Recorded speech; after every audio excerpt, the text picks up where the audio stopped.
Comenzamos aquí se debate, listos para debatir, para conversar sobre el proceso constituyente. Comenzamos presentando a Arturo Philip, consejero de la UDI. Bienvenido. Muchas gracias por la invitación. Un gran gusto estar acá en este programa nuevamente. Muy bien. María Pardo, consejera de Convergencia Social, bienvenida, también debutando en Aquí se debate, ¿no? Exactamente. Muchas gracias por la invitación. Bienvenida. Antonio Marqués y otros nuestros panelistas, consejero del Partido Republicano, bienvenido. Buenas noches, Mónica. A ver, ¿cómo estuvo la jornada hoy día? Porque, bueno, cuando uno les pregunta tienen distintas evaluaciones, pero ¿cómo estuvo hoy día? ¿Qué dice Arturo? Una buena jornada, intensa, harta votación, harto debate, pero tuvimos muchas normas que venían del anteproyecto, muchas, y otras que no, que venían del Consejo Constitucional, que tuvieron un gran apoyo transversal. ¿Se echaron la paridad? No, pregúnteme eso. ¿Cómo no me pregunta a mí? ¿A quién le pregunto? ¿Cómo? ¿A qué se refiere con que se echaron la paridad? No hay paridad ni siquiera transitoria. Que en realidad nunca fue una norma de paridad propiamente tal, la verdad. Ya, pero transitoria sí. Era una norma de 60-40 transitoria, pero que no... A nivel internacional se entiende a lo menos ya con Sí, pero 40 mi se punto, entiende como pero mi punto no va por ahí. Va por el lado de, ya, de que era un mandato legislador, sí, de una idea de legislar respecto a paridad. Ya, no era una... sí, pues, el legislador podría haber aprobado o rechazado esa ley. Ya, pero ahora ni eso. Pero por eso, no era una paridad necesariamente de resultado, era una idea de legislar. Ya, ¿qué dice María Pardo? ¿Cómo estuvo la jornada? Una jornada decepcionante y con pocas explicaciones, creo yo. Me parece decepcionante porque efectivamente, como tú bien señalabas, se echaron la paridad.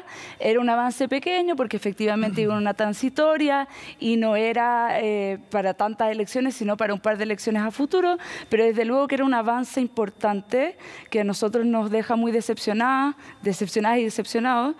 Y eso también hay que sumarle el hecho de que en el capítulo de fundamentos del orden constitucional también modificaron el mandato de igual participación de hombres y mujeres en política, cambiaron el aseguramiento del Estado de esta participación a un mandato débil de promoción. Por lo tanto, vemos que se está configurando, no solamente con estos aspectos que te menciono de participación política de las mujeres, sino también con lo que dice relación con el aborto en 3 causales y otros temas, una constitución antimujeres. Yo creo que esa es la conclusión de la jornada.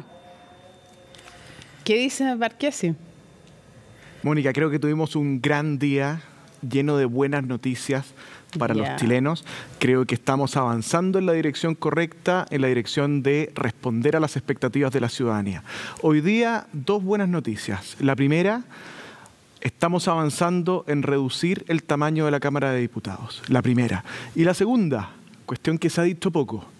Hemos tenido muchísimas normas aprobadas de forma unánime o de forma prácticamente unánime, especialmente en estos últimos días de votaciones. Ahora, ¿qué, María? ¿Quiere responder? Tú ya lo dijiste antes de que nosotros entráramos. La mayoría de las normas que se aprueban de manera unánime vienen del anteproyecto y además son normas que están hace mucho tiempo en nuestra tradición constitucional. Así que ojo con ese criterio y además le agrego lo siguiente. Las derechas han estado pidiendo votaciones separadas, lo que quiere decir que aumenta el número de disposiciones que se van aprobando por unanimidad. Yo también olfateo ahí una trampa. Hoy día nosotros pedimos que ojalá se puedan retirar esas votaciones separadas porque estamos votando unánimemente, monótonamente, una serie de normas que ya sabemos que se van a aprobar de esa manera. Sí, entonces se están inflando, perdón Arturo, se están inflando las votaciones por unanimidad. A mí me parece que ahí hay una triquiñuela. Sí, María, 2 cosas. Lo primero, efectivamente hay muchas normas que vienen de nuestra tradición constitucional y eso es algo a celebrar, porque esto no es una constitución refundacional. Entonces, para mí que exista un acuerdo en mantener cosas de nuestra tradición constitucional, bienvenida. Ya, que muchas vengan acuerdo en cambiar nada. Y que haya muchas expertos en todo caso. Ya, y que haya acuerdo en mantener esa norma de los expertos, también es algo que no es obvio, porque respecto a lo que nosotros podemos cambiar, eventualmente podríamos cambiar prácticamente todo salvo la base institucional. Entonces acá hay que decirlo, hay acuerdo en el momento en que no se hacen enmiendas a lo que hicieron los expertos. Y en segundo lugar, efectivamente hay solicitudes de votación separada, pero eso no es una solicitud de las derechas. Ustedes, el mundo de la izquierda pidió en los primeros días, fueron los que más votaciones separadas pidieron. Impresionante. Entonces, aún así, con todo aquello, hay alguien que usted tiene como muy cercano, me imagino, que es Evelyn Matei, que dijo que si la cosa seguía como íbamos, lo dijo en Tolerancia Cero, comillas, derechito al fracaso. ¿Qué le responde a Evelyn Matei? A Evelyn Matei yo le tengo una profunda admiración, profundo respeto, le aprovecho de mandar un gran saludo, es una gran mujer y ha hecho un gran trabajo. Y yo tomo nota, lo conversamos hoy día también con la bancada y estamos disponibles a escucharla a ella, a los expresidentes, también lo hemos escuchado durante este proceso, y podemos entender que todas las cosas se pueden conversar. Ahora, de que este proceso está directo o no al fracaso, eso lo vamos a ir viendo en la medida que vengan las semanas y los meses que va restando. Lo que sí es cierto es que las encuestas no son muy favorables, entonces respecto a eso no creo que haya una disputa muy grande. Lo que yo sí creo es que esas encuestas se pueden revertir. Eso es un hecho objetivo, porque recordemos lo que ocurrió la vez pasada. Había algo que nadie pensaba, que iba a ganar el rechazo. Las encuestas mostraban apruebo. No, acá mostramos que iba ganando el rechazo. No, pero por eso déjeme explicarme bien. La vez pasada, en el proceso anterior, todos daban por descontado que sí o sí ganaba la apruebo. Pero eso se revirtió, se logró revertir en la medida que iba pasando el proceso. Acá estamos en una situación en donde venimos arrastrando ese rechazo y estoy seguro que vamos a revertir eso para ir a una favor, porque los chilenos se van a dar cuenta que esto va a ser una constitución que les va a otorgar certezas y que va a cerrar de una vez por todas este ciclo por darle a los chilenos esa constitución que finalmente va a permitir Arturo María, solo un detalle, me puedes tutear, Arturo, que me siento muy vieja, si no, así que por favor tuteame, pues si no ya me voy a ir con depresión del programa. Antes María quería decir algo, pero antes María, déjame preguntarle a Arturo Barquesi por qué Evelyn Matei también dijo... Antonio, Arturo, Philip y Antonio Barquesi. Ya, pero lo que dijo Evelyn Matei, entre otras de las cosas que dijo, es que ustedes estaban escribiendo, ustedes me refiero a los republicanos, un programa de gobierno más que una constitución para todos los chilenos y chilenas, y que era en el fondo el mismo pecado que se le había acusado, y me parece que es evidente que así pasó, digamos, en la convención, que esto parece más un programa de gobierno. ¿Qué le parecieron las declaraciones de Evelyn Matei? Sí, yo me pregunto si su capital político es más importante que el futuro de Chile, en primer lugar. Y respecto... Poli, eso porque Evelyn Matei también dijo, por si alguien no lo vio la entrevista, no la leyó, porque dio una entrevista también en el Mercurio, que ella no iba a poner su capital político si la cosa seguía como iba, a disposición de llamar a aprobar esta constitución. Exactamente. Ya. ¿Por qué dice y en términos generales, yo creo que el capital político de nadie puede estar por encima del futuro de Chile. Yo creo que lo que hemos hecho en el Consejo es trabajar de manera sincera, entendiendo que hay diferencias con Chile Vamos, y yo creo que el espíritu con el que Arturo Phillips y los consejeros de Chile Vamos han actuado a lo largo de estos meses es totalmente distinto. Es buscando, entendiendo que tenemos diferencias, es buscando elementos en común y por sobre todas las cosas intentando dotar al anteproyecto de una profunda y necesaria conexión con la realidad ciudadana. En ese marco hemos avanzado en asuntos fundamentales para la ciudadanía, en la propiedad sobre los ahorros previsionales, en la libre elección del sistema de salud, en el fin de las contribuciones, en reducir el tamaño del Congreso, en tantos y tantos temas fundamentales para la ciudadanía y que hoy día están siendo realidad. ¿Por qué en el aborto no se fijan en lo que quiere la ciudadanía? Todos esos temas que fueron puestos en riesgo en el proceso anterior, hoy día están recibiendo una respuesta adecuada por parte del proceso constitucional. Ya. Y en el tema del aborto, porque digo, si se van a fijar en la encuesta, fíjense en todo. Lo que estamos haciendo en materia de derecho a la vida es conservar el marco constitucional vigente con una redacción que es prácticamente igual, pero que en lo sustantivo conserva los mismos elementos.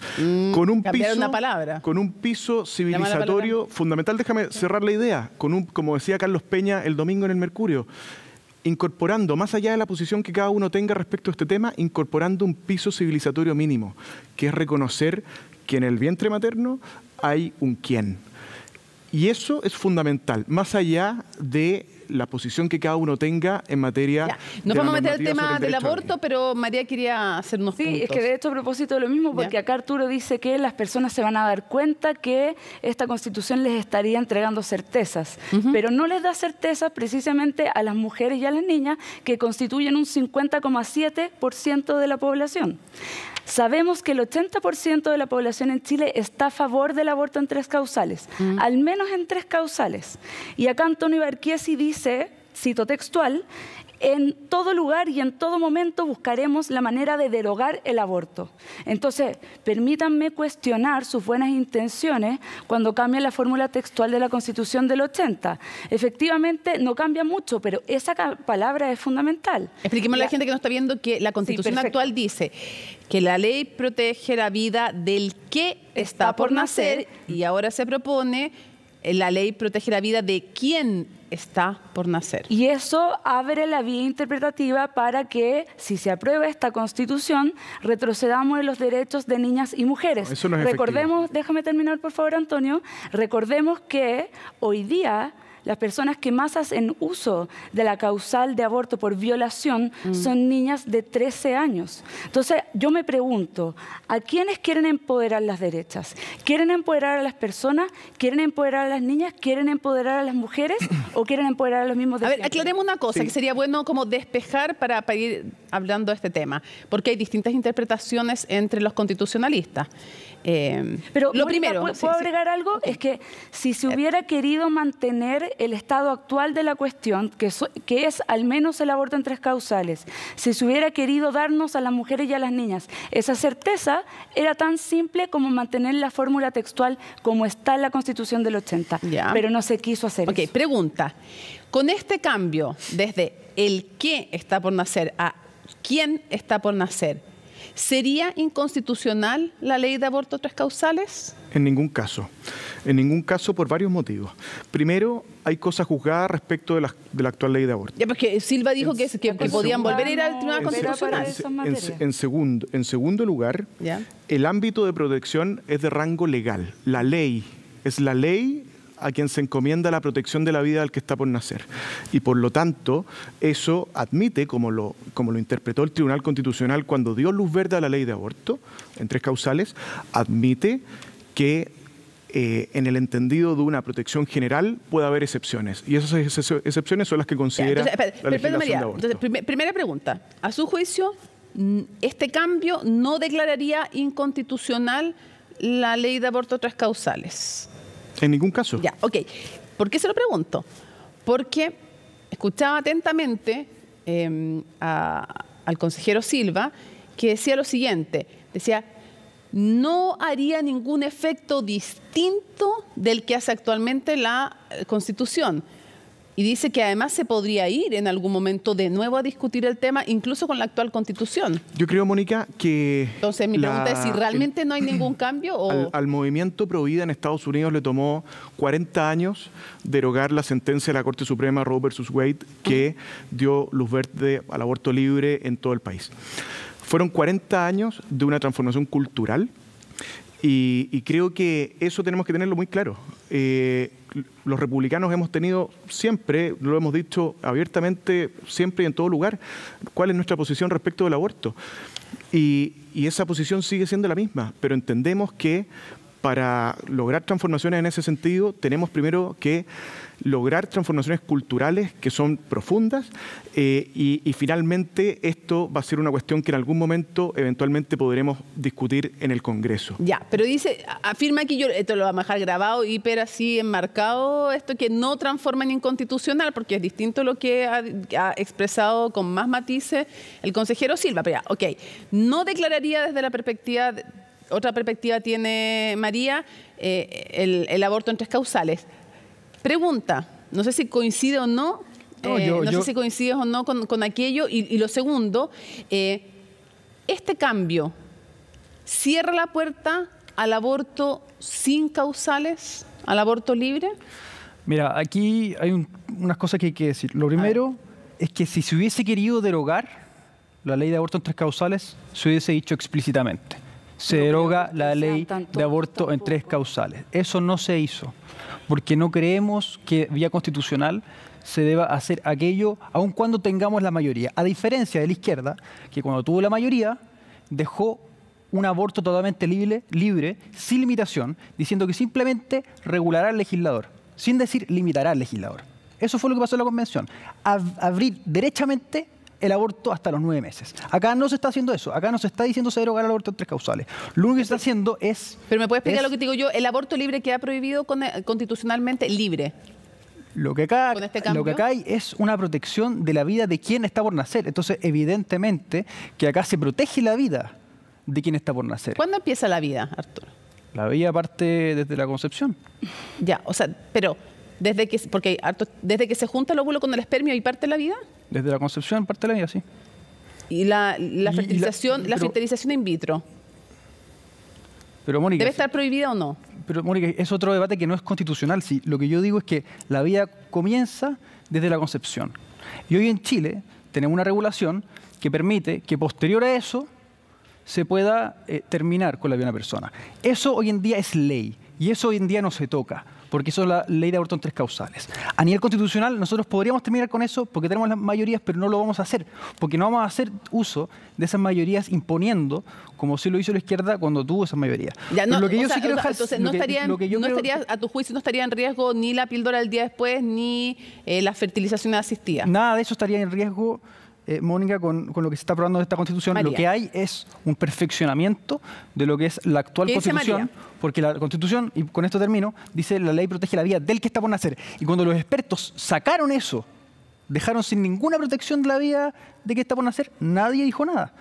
Nadie dijo nada, fue un silencio impresionante. Pero ahora cuando se replica esa fórmula con un perfeccionamiento, porque no es una fórmula distinta. Pero por eso se replica, pero con un parafraseo, porque la Constitución está para mejorarse y no para mantenerse. ¿Qué opina? Es que primero quiero decir que me parece un poco canalla de parte de Arturo que diga agradézcanos que no prohibimos totalmente el aborto a nivel constitucional. Ya hemos dicho que el 80% de la población en Chile está a favor del aborto en 3 causales. Yo creo que esa mayoría es muy significativa y hay que escuchar a la ciudadanía en ese sentido y en particular hay que escuchar a las mujeres y a las niñas. A mí me parece que esto es preocupante porque genera incerteza para las mujeres y para las niñas. Ese es mi punto. La protección de la vida de quien está por nacer no es una fórmula textual distinta, ni siquiera Jaime Guzmán se atrevió a tanto y me parece que en el 2023 no deberíamos estar teniendo esta discusión. Ya, vamos a otros temas porque tampoco se van a poner de acuerdo. La idea es que cada uno diga su punto de vista, pero vamos pasando por otros temas. Por ejemplo, Estado social y democrático de derecho. Con lo que hay acuerdo entre Chile Vamos y Republicanos, hay una pregunta que muchos nos hacen a través de las redes sociales. ¿Quedan o no quedan fuera de la constitucionalidad ciertos proyectos de sociedad, como por ejemplo una reforma de pensiones como la que propone el presidente de la República, Gabriel Boric? Al decir que las cotizaciones son de propiedad del trabajador, ¿esto deja como inconstitucional la idea, por ejemplo, un fondo de solidaridad con esas pensiones, no vía impuestos generales? ¿Con esas pensiones sí o no? ¿Estos proyectos quedarían fuera? Pero es confusa la pregunta porque creo que no tiene que ver con el Estado social y democrático de derechos. No, pues estoy diciendo, Estado social y democrático de derechos. No, uno de los ámbitos, de la seguridad social. Vamos al tema previsional.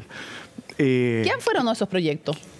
Bueno, lo que estamos haciendo es garantizarle a los chilenos que van a ser dueños en propiedad de la totalidad de sus cotizaciones y de sus ahorros previsionales. Y eso responde a las expectativas de los chilenos respecto a esta materia. Yo entiendo esa lógica. Si mi pregunta es, ¿la consecuencia de aquello sería que no sería constitucional, por ejemplo, plantear que con esas cotizaciones se haga solidaridad? Absolutamente.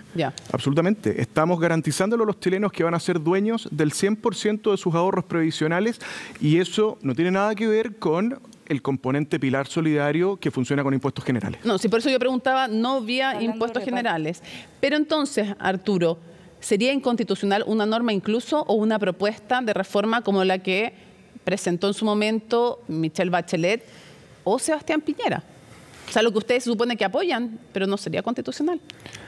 Respecto a Michelle Bachelet, hay muchas cosas que bien parecía la de Piñera, por eso la junté. Y que ahora todos miran para atrás. Por ejemplo, Michelle Bachelet, y voy al tiro de la pregunta, propuso su minuto en su proyecto de constitución una regulación de la libertad sindical o huelga, que es la que ahora nosotros recogemos, pero eso ahora la izquierda en el Consejo lo mira con malos ojos. Entonces, yo creo que hay que ver esos proyectos en su conjunto. De Piñera que ustedes apoyaban y en pensiones, lo importante es lo siguiente.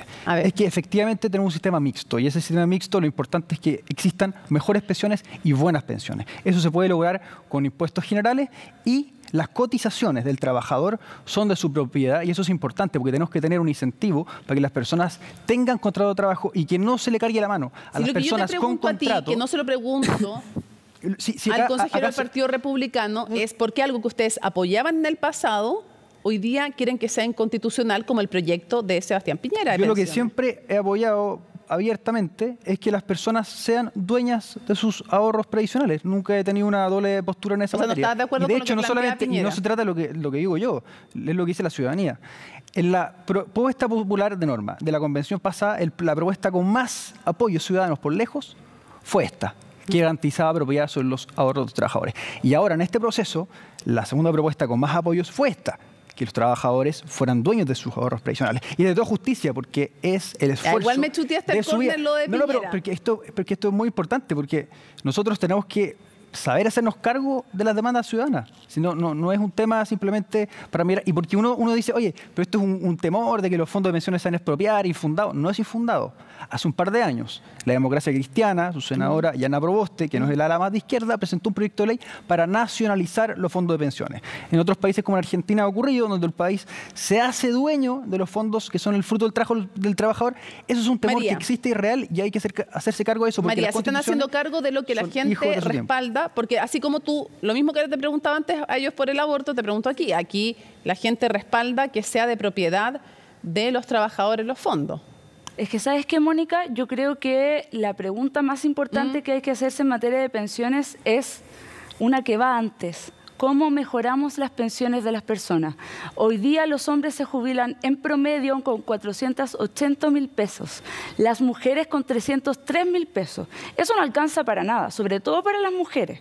Yo creo que hay que partir desde esa pregunta y ir aproximándose a una respuesta. La recomendación OIT es un sistema mixto, pero no como lo entienden mis compañeros acá, sino con también un sistema en una parte al menos de reparto, ¿verdad? Entonces tenemos pilar solidario del Estado, tenemos cotización individual de capitalización individual, pero también tenemos una pequeña parte que se va al reparto. Esa es la recomendación OIT, déjame terminar. Sí. Y esa es la manera de mejorar las pensiones que se ha recomendado a nivel de derecho comparado. Ahora, a la hora de regular esto a nivel constitucional, yo ni siquiera te estoy diciendo que esto hay que meterlo en la Constitución.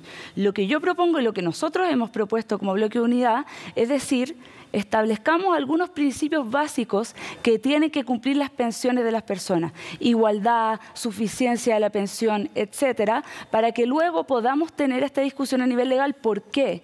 Porque sabemos que las AFP no funcionan. Son una solución que está agotada, que no ha logrado subir las pensiones de las personas. O sea, tú querías dar en el Parlamento esa discusión. Las personas, pero déjame terminar, las personas se jubilan con pensiones de miseria.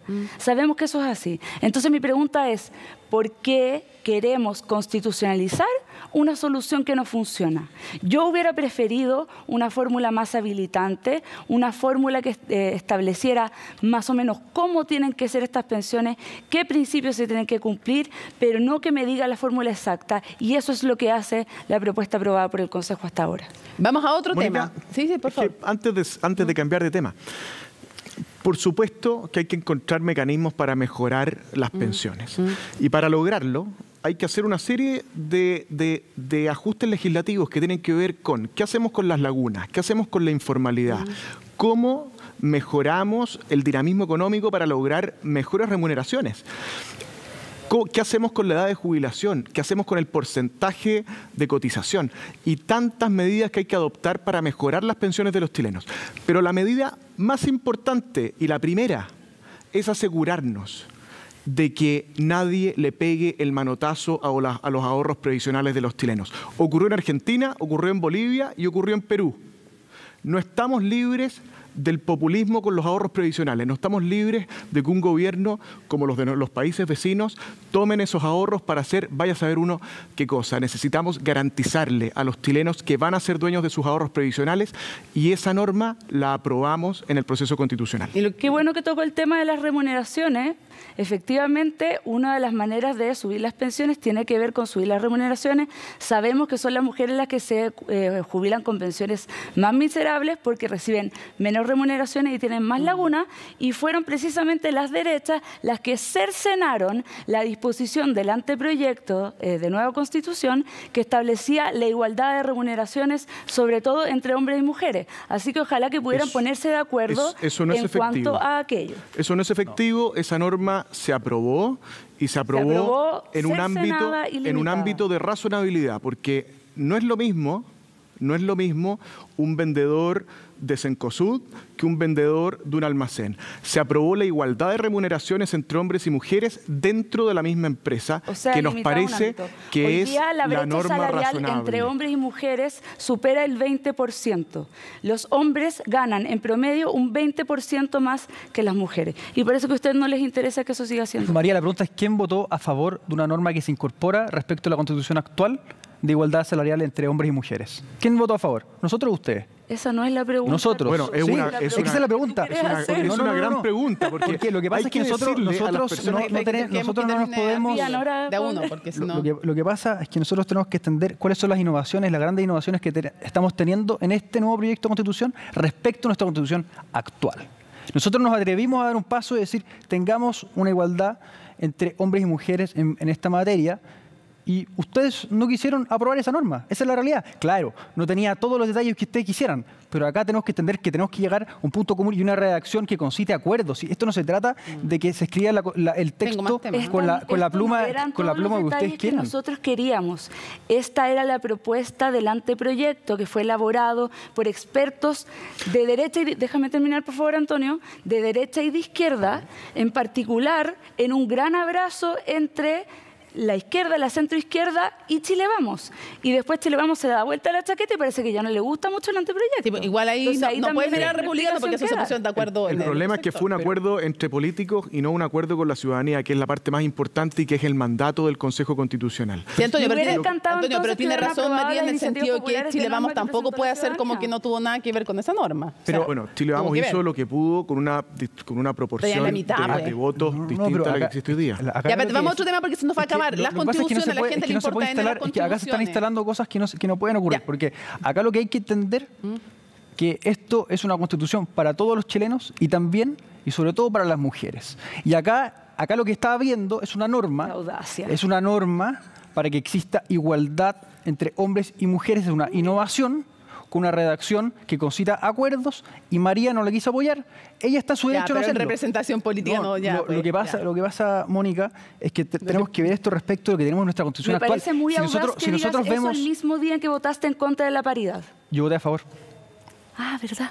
¿Votó a favor de la paridad? Revisa las votaciones. Fue él el que votó en contra. Yo voté en contra de la paridad. Entonces, pero yo voté a favor de esa norma. Hay que reconocerle eso, pues. Pero es que eso es lo que pasa, que ahí se nota, cómo instalan cosas a televisión abierta que no son. Yo lo que quiero decir es que tal como votamos por esa norma de paridad, que es una norma habilitante para que el legislador discuta la paridad, porque nosotros no estamos por esa norma en sí. Ya, vamos a otro tema, las contribuciones, para que no nos quedemos sin contribuciones, por favor. Ustedes votaron en contra de la igualdad de sueldo entre mujeres. Contribuciones, esto ha sido súper polémico, estuvo a punto de caerse, no se cayó y quedó. Y aquí las críticas son súper fuertes. ¿Cómo defiende Republicanos el hecho de que no es una norma regresiva el eliminar a quienes más tienen las contribuciones? En primer lugar, quiero darle las gracias a los 30 consejeros a los 29, porque no me puedo dar las gracias yo, a los 29 consejeros de Republicanos y de Chile Vamos, incluido Arturo, que respaldaron la propuesta para darle esta gran noticia a la clase media chilena, que es el fin de las contribuciones. Se han hecho 3 críticas principales a la incorporación de esta norma. La primera es que sería fácil de recaudar. La segunda es que afecta a municipios y la tercera es que beneficia a los más ricos. Vamos una por una. Que sea fácil de recaudar no lo hace justo. Hace que este impuesto, que es injusto, sea aún más injusto. Segundo punto, que afecta a los municipios. Incorporamos una norma transitoria, se incorporó en la comisión que integraba Arturo Phillips, así que él podrá dar más detalles, para compensar la recaudación y el financiamiento de los municipios, y por eso se incorporó una entrada en vigencia paulatina para que sea en varios años más la entrada en régimen de este sistema. Y finalmente, que beneficia a los ricos, que es la crítica principal. hemos limitado esta norma para que las personas de mayor patrimonio sigan pagando contribuciones. Primero. Porque quedan fuera las de sobretasa. Exactamente, siguen pagando lo mismo que pagan hoy día los que están afectos a sobretasa. Pero lo más importante, hay 500.000 de familias en Chile que hoy día pagan contribuciones y que van a dejar de pagarlas. 500.000 de chilenos de clase media que hoy día, Antonio, 4 veces al año tienen que pagar contribuciones. Ya, Antonio, pero déjeme pararlo van ahí. A quedar liberados de ahí este tengo que parar porque en verdad este tema me ha tenido muy intrigado, entonces busqué cifras. ¿Quiénes son los únicos que van a pagar contribuciones si se aprueba esto? Los que tienen sobretasa. Los afectos a sobretasa. Ya, eso es el 0,3% de las viviendas. Y eso es, en el fondo, sobretasa tienen a partir de 15.000 UF de avalúo fiscal, o sea, 30.000 de avalúo comercial. Estos son casas de 1.000 millones de pesos. Y esto quiere decir que si calculamos un dividendo a 20 años, con un 25% de pie, son dividendos de 5,5 millones. Ojo, que estas son cifras del MIMBU. Déjeme terminar. Estoy haciéndolo con cifras oficiales. 0,3% son los que pagarían de las viviendas. Y esto es una renta, son hogares que tienen en promedio una renta de 22 millones de pesos. O sea, solo a partir de 22 millones de pesos un hogar pagaría con viviendas de 1.000 millones de pesos. Y, ojo, tengo N ejemplos más de lo que pagan hoy día. Y yo no sé en verdad qué consideran clase media cuando dicen que la clase media es solamente la que está afectada, pero ustedes dejaron fuera del pago de contribuciones a gente con 20 millones de pesos de ingreso mensual. Mónica. Antonio, son cifras oficiales. 500.000, podemos discutir dónde tiene que estar el corte. O sea, ustedes ya lo hicieron. Pero el punto relevante aquí es que 500.000 de familias en Chile, no hay 500.000 de ricos en Chile, 500.000 de familias van a quedar exentas del pago de contribuciones. ¿Qué es clase media para ti? Bueno, la enorme mayoría de los chilenos que tiene dificultades para llegar a fin de mes, que vive y camina por las calles con inseguridad, que tiene problemas de acceso a diversos servicios estrechamente. Hay 500.000 de chilenos, de familias. Son muchos más. ¿Cuánto? 1,5 millones, 2 millones de personas que hoy día, familias que hoy día están afectas al pago de contribuciones, al pago de un impuesto por ser propietarios de un inmueble que ya pagó impuestos. ¿Cuántos impuestos tenemos relacionados con la propiedad inmobiliaria? ¿Cuánto paga al mes de contribuciones una casa de 4.000 UF de avalúo comercial? 18.000 pesos en un hogar con 3 millones de ingresos mensuales. ¿Eso es clase media? Perdón, ¿cuál es el cálculo que hiciste? El cálculo que hice, 2.000 UF de avalúo fiscal son 4.000 UF de avalúo comercial. Es una UF al mes de contribución en un ingreso de hogar de 3 millones de pesos al mes según el dividendo que tendrían que pagar a lo menos. Mónica, 500.000 propiedades, 500.000 inmuebles, 500.000 casas. ¿Qué ingreso tiene esos hogares? Van a quedar liberados del pago de contribuciones. Bueno, un hogar con 21 millones de pesos va a quedar liberado. Desconozco cuál es el ingreso de esa familia, porque hay muchos casos de inmuebles que los reavalúos han hecho disparar el pago de contribuciones. ¿Cuántos adultos mayores afectos al pago de contribuciones y tienen que entregar prácticamente su pensión completa 4 veces al año para poder seguir siendo dueños de su inmueble? ¿Cuántos chilenos han perdido su casa por tener que por no poder pagar contribuciones? María y Arturo, ¿qué opinan sobre el tema? Yo quería poner las cifras porque en verdad habían hablado en las cifras y fui al MIMBU para tratar de estudiarla. Yo, Mónica, tengo la preocupación de que, y lo hemos dicho en muchos lados, ¿verdad? Esta exención lo que hace finalmente es que va a producir el efecto de desfinanciar a los municipios que reciben recursos a través del Fondo Común Municipal, especialmente a los municipios más pobres. Esto es decir, al final del día va a tener un efecto adverso para las personas, porque va a haber menos recursos para financiar cuestiones tan importantes como lo son la seguridad ciudadana, el alumbrado público, la educación, la salud, que son cuestiones en las que los municipios invierten. Y si me deja continuar con ese punto un segundo, yo creo que acá lo que estamos viendo, yo ya decía al principio del programa que se está perfilando una constitución antimujeres, pero no solo una constitución antimujeres, sino una constitución antipersonas y pro empresas. Ya, pero yo me podría poner, voy a ser de abogado del diablo, pero del otro punto. Ahora me pongo en la otra postura. Tiene un mecanismo dice que tiene que haber un mecanismo de compensación para ese fondo y que regiría en 6 años más y que tendría que haber un mecanismo de compensación. ¿No podría, por ejemplo, estudiarse algún mecanismo para que esa es una gran pregunta para el Partido Republicano? ¿Qué cosa? El mecanismo, ¿no? Ya no, si el mecanismo entiendo, pero no podría plantearse un mecanismo de exención de contribuciones tal vez a la tercera edad o a quienes realmente sean de un ingreso bajo o ya es suficiente con la exención del 70 y tantos %. Yo creo que ese es un tema de política tributaria que podemos discutir, pero todos los expertos han dicho, incluso muchos de derecha, que esto no corresponde a una materia constitucional. Y es un error que se está cometiendo a lo largo de este proceso, que se rigidizan respuestas. Las constituciones tienen que mirar hacia el futuro. Esta no es una constitución que mira hacia el futuro, es una constitución que solo mira hasta la hora. Arturo, no, ya Antonio le dio la palabra. Arturo. No, la duda de qué cosa es constitucional o no es algo muy interesante discutir. Y la duda de quién yo no sé, por eso le digo, yo no sé si para María, por ejemplo, el largo detalle que tiene hoy y que también aprobaron los expertos en Derecho, Propiedad y Orden Público Económico, debiera ser tan detalladamente haciendo una Constitución. No sé qué opinas tú. A mí me parece que eso es discutible, pero está en la Constitución, es parte de nuestra tradición constitucional y esto no es parte, pero sí entendemos que podría llegar a serlo si es que existe una justificación. Y ahí está la pregunta. ¿Hay o no una justificación? Es un impuesto que hoy en día puede terminar siendo... Evelyn Matei, que debiera ser, yo creo, o no, su candidata presidencial, dice que esto no es materia constitucional. Mónica, bueno, pero... Pepe, antes que termine, dije, su candidata constitucional, su presidencial, no me va a decir que la suya, porque ahí dice que ya, ahí sí que sería noticia que Barqués diga que Evelyn Matei es... ¿No? ¿Ah? ¿No? No.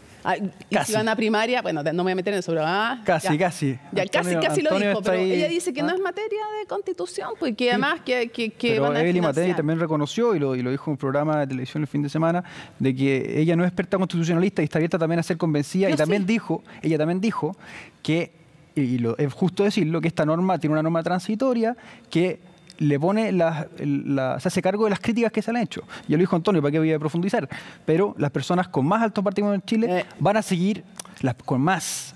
¿Usted encuentra que alguien que gana 20 millones de pesos al mes no es gente de alto patrimonio? Mónica, pero para terminar, todas estas normas están en camino. Se pueden ir haciendo las revisiones que todos consideren.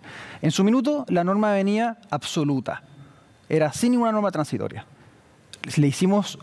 Escuchamos y pusieron una norma transitoria que implicaba que los que pagan sobretasa no están exentos, que implicaba que esto fuera en varios años más, que implicaba también un proyecto de ley para que se hiciera cargo de las lagunas que esto podría implicar para los municipios. Estamos dispuestos a escuchar para hacerle detalles, para revisarla, porque no quiero que se me quede el número de diputados fuera, por favor. Solo para claridad de las personas que nos están escuchando. ¿Qué? Los inmuebles que son propiedad de personas jurídicas van a seguir pagando contribuciones. Los inmuebles que no son la vivienda principal de una familia van a seguir pagando contribuciones. Y los inmuebles que, siendo la vivienda principal de una familia, están afectos a sobretasa, van a seguir pagando contribuciones. Estamos liberando del pago de contribuciones a 500.000 de familias chilenas. Ya, ok, igual yo les di la cifra. Para cerrar, explíquenme. ¿Por qué? Pero de ambos lados. ¿Por qué el número de diputados asegura un mejor o peor sistema político? ¿Por qué 138 es mejor que 155? Y para María al revés, ¿por qué 155 es mejor que 138? ¿En qué se basan, en qué estudios se basan ambos sectores para defender su punto? Yo, Mónica, hoy día en la mañana pedí que por favor me explicaran cómo habían llegado a ese número, 138. Luis Silva señaló que ellos habían hecho unas proyecciones, unos cálculos. Edmundo Luchanz también señaló que ellos habían hecho unos estudios por parte de expertos de los partidos. Entonces yo les pedí, por favor, que me hicieran llegar esos estudios para poderlos tener en cuenta a la hora de votar. ¿Ya? Porque yo creo que, o sea, más allá de que a mí me parece que el problema que tiene ese número es que baja la representatividad, yo he estado muy abierta a escuchar cuáles son los fundamentos, pero no me dieron ninguna explicación. De hecho, la explicación que dieron es que en realidad el número da lo mismo. Un consejero republicano dijo que el número era arbitrario, y lo cito textual, porque eso fue lo que dijo. Entonces, a mí me preocupa, me alarma que estas decisiones se estén tomando a la ligera, porque al final del día, el eslogan de decir vamos a reducir los escaños porque los diputados están mal evaluados, puede ser una manera fácil de salir del paso. Pero lo que tenemos que buscar son dos cosas, y dos cosas que tienen que ir combinadas. La primera es la representatividad, y cuando tenemos una Cámara y un Senado que representan mejor al país, cumplimos mejor la regla de que estamos en una democracia representativa. Y en un segundo término tenemos que buscar gobernabilidad, es decir, que el trabajo en el Congreso sea ordenado, sea responsable, que los partidos políticos mejoren su calidad de funcionamiento. Okay. Y eso se mejoraba a través de una serie de disposiciones que han sido rechazadas por las derechas, como lo eran las órdenes de partido, como lo era la regla antidiscolaje, como lo era el umbral, que si bien se aprobó con algunas triquiñuelas que evidentemente van a disminuir su efectividad. Ya, yo tengo mis serias dudas sobre la orden de partido, pero no tenemos tiempo para conversar de aquello, pero en fin. Al próximo aquí se debate. Sí, próximo aquí se debate, porque ese es un temazo. Arturo. Mira, la verdad ¿Por qué 138? ¿Cómo sale? ¿De dónde sacan ese número? Mira, acá te voy a responder al tiro, pero acá estamos escribiendo una constitución para innovar o mantener. Yo he escuchado de la izquierda de que en realidad el número que tenemos hoy en día debería ser mucho más alto, deberían ser más de 200, no sé qué. Bueno, si están tan seguros con esas propuestas, ¿por qué no fueron en esa línea? Si hiciera tan necesario hacer un cálculo perfecto. Ya, pero ustedes dónde sacaron 138. Sí, por eso le digo. O sea, el tema es el espíritu. El espíritu acá es bajar el número parlamentario. ¿Y por qué no 100? Bueno, ¿por qué no 50? Quedan etapas. ¿Dónde firmo? Quedan etapas. Acá, ¿que estarían dispuestos a 100? Acá el espíritu es bajar el número de diputados. Dejen 13. Bajar el número de diputados. 16. No, 16. Y sin irnos al absurdo, porque hemos tenido hasta hace unos años 120. Acá estamos en 138. Es más que 120 y menos de lo que tenemos hoy día. Un punto medio, un equilibrio. Pero estamos bajando el número parlamentario. Pero ¿por qué? La pregunta es ¿por qué? ¿No hay algún estudio que les haya dicho por qué? Pero bueno, a eso voy. La pregunta, los chilenos que están en sus casas, recuerdan que la política, hace 10 años, los políticos están en el Congreso.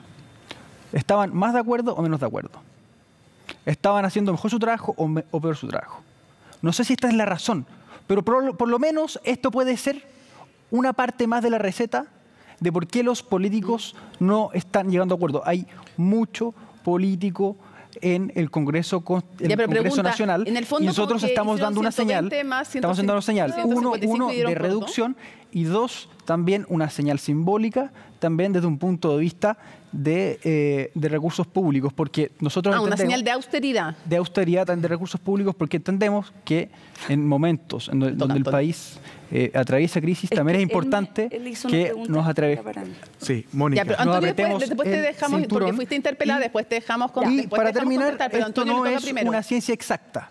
¿Ah? Esto no es una ciencia exacta, y no lo es ni en Chile ni en ningún país del mundo, y por lo tanto eso también es parte de lo que... pero es como el promedio entre 120 y 150. Es un punto medio, es un equilibrio entre lo que teníamos hasta hace poco, 120, donde la política estaba funcionando mejor que ahora, y lo que tenemos mejor que ahora, y lo que tenemos hoy en día, 155, encontramos ese punto medio, y no como la Convención Constitucional que eliminó 50 representantes que eran los senadores. Acá no estamos haciendo algo refundacional, estamos buscando un punto medio. Mónica, lo primero que hay que decir es que los 138 no eran la propuesta inicial de nadie. Republicanos presentó una enmienda para reducir la Cámara de Diputados a 132 integrantes y la UDI, si no me equivoco, presentó una enmienda para reducirlo a un variable entre 138 y 145. 135 a 150. Y finalmente, en el ámbito de las enmiendas de unidad de propósito, se llegó a los 138. ¿Y por qué 138 en primer lugar? Aunque suene obvio, porque es menos que 155 y los chilenos quieren menos parlamentarios. En un 90% la ciudadanía quiere reducir el Congreso. Y 138 es menos que 155, en primer lugar. Segundo, porque nos devuelve en parte la estabilidad política, porque esto va de la mano con otra norma que es fundamental, que es pasar de distritos que eligen entre 3 y 8 diputados a distritos que eligen entre 2 y 6. Por lo tanto, la atomización del Congreso se va a reducir. Vamos a tener menos bloques políticos más grandes y eso va a facilitar el diálogo, el acercamiento de posiciones y los acuerdos. En tercer lugar, porque es una señal de austeridad. Porque estamos en momentos en los que tenemos, si queremos recuperar la confianza en lo público y en la política, tenemos que dar señales, y señales también de austeridad, menos parlamentarios. ¿Y por qué no va en ese sentido? Bájale la dieta mejor, pues en vez de menos. Bueno, ahí hay una propuesta de la UDI. Ya, María, finalmente, para terminar el punto, estamos haciendo una reducción del 10% de la Cámara de Diputados que va en la línea de mejorar la estabilidad y el funcionamiento de la política. Yo no puedo entender que personas que hace solo un año respaldaban la eliminación del Senado, entregándonos a la incertidumbre más absoluta, hoy día critiquen un ajuste en el número de parlamentarios que va en la línea de recuperar la estabilidad perdida. Va a haber que ver, después vamos a dejarlo por otro debate también, que me den algún ejemplo de país, pero ya no tenemos en donde funcionen mejor con menos número de parlamentarios por X cantidad de habitantes. Pero cerramos con María y los dejamos para Arturo dice que esto no es una ciencia exacta, pero si hay una ciencia que se dedica a estos temas, se llama ciencia política, primera cosa. Segunda cosa, ¿qué se está haciendo acá? Primero, se elimina toda referencia al sistema proporcional del proyecto, eso es importante. Segundo, se rebaja la magnitud de distritos para componerlos de 2 a 6 escaños. Tercero, se reduce el número total de parlamentarios en la Cámara de Diputados a 138. Cuarto, se elimina la prohibición de financiamiento de las empresas a la política. Todas esas cosas se hacen por parte de las derechas. Entonces mi pregunta es, ¿qué están buscando con todas estas cosas? Además del redistritaje. A mí me parece que si no se pudieron aguantar la tentación de meter su modelo de negocios cuando se trataba de consagrar los derechos de las personas, déjenme al menos dudar de que se aguantaron de poner reglas en la Constitución que lo que hacen parece ser es permitirles introyectarse a sí mismos en la Constitución. Yo creo que lo hicieron con calculadora en mano. Y por algo ninguno de los dos, de sus dos coaliciones respectivas, ha querido mostrar las proyecciones, ha querido mostrar los estudios. Yo todavía sigo esperando el mail, todavía sigo esperando la explicación y estoy segura de que no va a llegar porque al parecer lo que hubo fue una regla. Se nos acabó el tiempo. Solamente por un tema pedagógico y de justicia. Hoy día la Constitución no prohíbe el financiamiento de privado de empresas, lo deja la ley. Y había una norma propuesta por los expertos que sí lo iba a prohibir a nivel constitucional y ahora no es que quede permitido, sino que finalmente queda sin garantía constitucional. Queda sin garantía constitucional la prohibición del aporte de personas jurídicas, porque el de personas privadas sí está permitido. Hice ese momento pedagógico para que vayan viendo también detalles más del proceso. Quiero agradecerle a los tres que nos hayan acompañado. No vamos a tener el minuto final. Pucha, el clásico minuto final de ese debate. Todo. Para otro programa les dejamos con minuto final, pero muchísimas gracias por habernos acompañado en Aquí se debate. Ustedes quedan en estupenda compañía y nos vemos el próximo lunes.